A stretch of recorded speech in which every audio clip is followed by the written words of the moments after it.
Corona का हल देसी खुराक। फल खाएं, सब्जियां खाएं, देसी गोश्त खाएं, ब्रायलर मुर्गी से परहेज़ करें, डिब्बे वाले दूध से बचें, डिब्बे वाले जूसेस से बचें।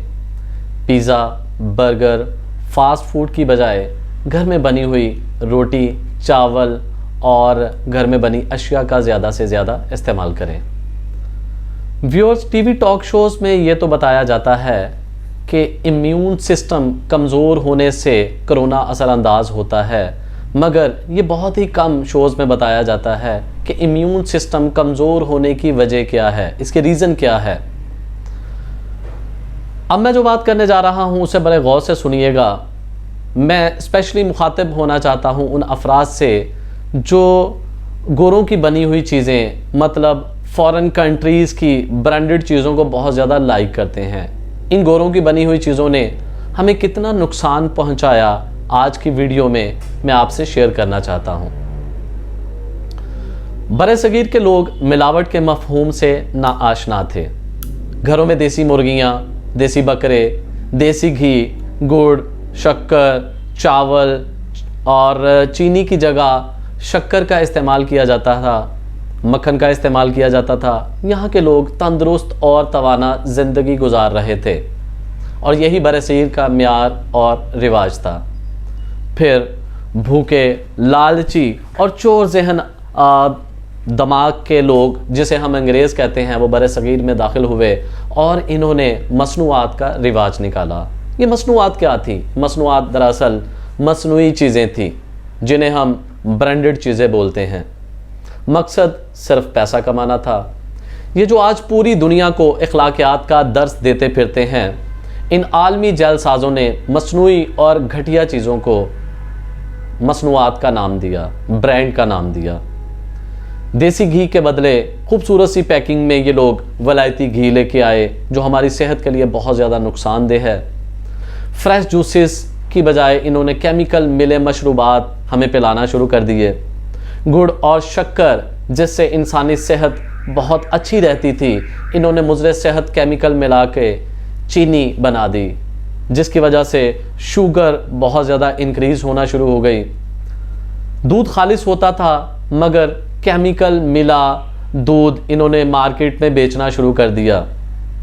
इलाज मुआलजा देसी और यूनानी तरीके से होता था। लोग अपनी हैप्पी लाइफ गुजार रहे थे, तंदुरुस्त थे, तवाना थे, मगर फिर इन्हीं जैलसाज़ों ने केमिकल मिली अद्वियात मार्केट में बेचना शुरू कर दी और हमारी सेहत दिन ब दिन मज़ीद बिगड़ती चली गई।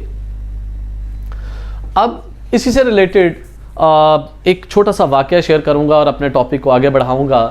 मेरी एक गवाला यानी कि दूध बेचने वाले से मुलाकात हुई। मुझे शक्ल सूरत से वो थोड़ा पढ़ा लिखा नज़र आ रहा था। उससे मैंने पूछा कि ये जो दूध आप बेचते हैं, क्या ये दूध खालिस होता है, साफ़ होता है?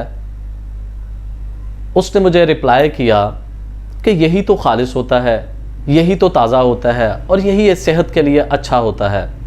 फिर मैंने उसे क्वेश्चन किया कि आप लोगों के गाय भैंस यहाँ शहरों में रखने की वजह से काफ़ी आलूदगी फैलती थी, सो आप लोगों को गवर्नमेंट ने यहाँ से जाने को कहा और आप अपनी गाय भैंस दूर दराज इलाकों में लेके चले गए।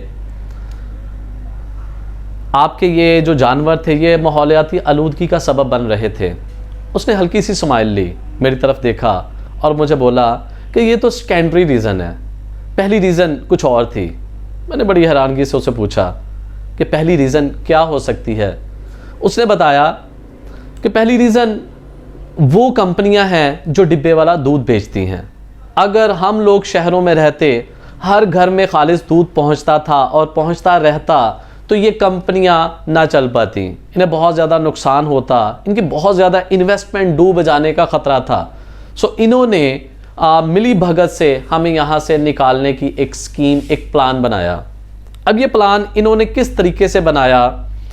ये जो डिब्बे का दूध बेचती हैं इन कंपनियों ने अपनी कैंपेन टीवी चैनल्स पर आकर कुछ इस तरीके से चलाई, यानी कि इन्होंने एक ऐड बनाई जिसमें दिखाया गया कि गवाला जो दूध निकाल रहा है उसके मैले कुचैले कपड़े हैं और उसके पास जो बर्तन हैं वो भी सफाई वाले नहीं हैं, इसके गर्द मट्टी है, गर्द है और मक्खी मच्छर वगैरह वहाँ के पे घूम फिर रहे हैं। यानी कि उसने बताया कि ये कुछ प्लांटेड वीडियोस थी जो टीवी चैनल्स पर दिखाई गईं और मकसद सिर्फ ये था कि हम पे पाबंदी लगाई जाए और हमें यहाँ से निकाला जाए।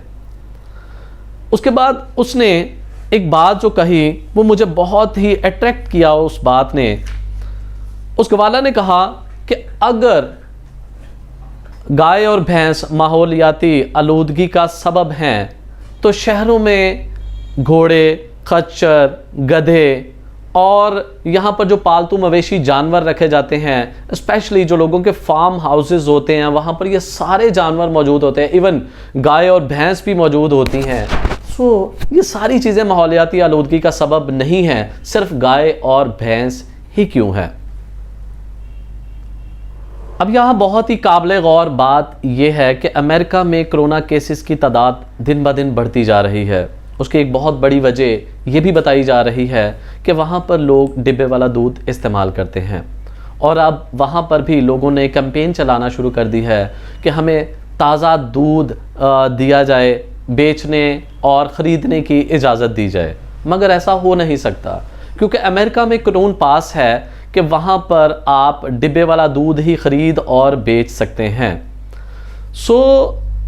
इसी बारे में मुझे बड़ी हैरानगी हुई कि आज मैंने एक न्यूज़, ताज़ा अखबार में एक न्यूज़ पढ़ी, मेरे सामने ये न्यूज़पेपर भी पढ़ा है कि जिसमें पंजाब फूड अथॉरिटी ने सूबाई असम्बली को एक समरी भिजवाई है जिसमें ये कहा गया है कि खुले दूध पर पाबंदी आयद की जाए।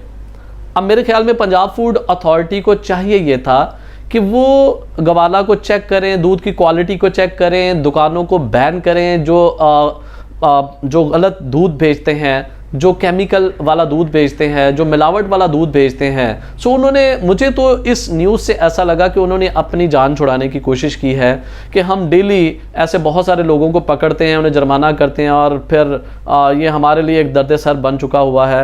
उन्होंने एक समरी भिजवा दी है सूबाई कबीना को कि इस पर पाबंदी लगाई जाए और हमारी जान छूट जाए। मेरी आपसे गुजारिश है कि किसी ईमानदार शख्स यानी कि गवाला से खालिस दूध खरीदें, खालिस दूध पिए। अगर वो गवाला इस पर पानी की थोड़ी बहुत मिलावट भी करता है तो फिर भी वो डिब्बे वाले दूध से कई गुना बेहतर है। अपने आप को इन मसनूआत के चक्करों से बचाएं, अपनी फैमिली को बचाएं। आप तंदुरुस्त हैं, आपका इम्यून सिस्टम स्ट्रांग है तो अल्लाह के फजलो करम से आप हर बीमारी का मुकाबला करने की सलाहियत रखते हैं। ज़हनी गुलामी से निकलें, इन मसनूआत के चक्करों से अपने आप को बचाएं और अपने आप को तंदुरुस्त और तवाना रखें। इसी के साथ इम्तियाज़ रफ़ीक को दीजिए इजाज़त। अपना रखिएगा बहुत सारा ख्याल। मिलते हैं नेक्स्ट वीडियो में। अल्लाह हाफ़िज़।